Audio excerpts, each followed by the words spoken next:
আসসালামু আলাইকুম ভিউয়ার্স, আশা করি ভালো আছেন, সুস্থ আছেন। আজকে আমি নিয়ে এসেছি কচুয়া বাজারের এমপি আসন্ন মানিকগঞ্জ জেলার এমপি টুলু, আমাদের এমপি টুলু আঙ্কেলকে নিয়ে। তো সে আজকে কচুয়া বাজার এসেছেন এবং হাজি আলিম তাদের বাসায় নিমন্ত্রণ খেতে।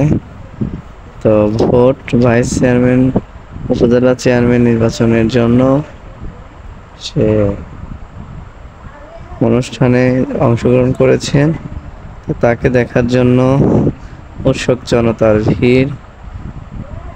তো আসুন আমরা তাকে দেখার চেষ্টা করি, আর পাশাপাশি আমরা এই নির্বাচনটা উপভোগ করি। তো নির্বাচনটা হয়েছে অনেকটা বলতে গেলে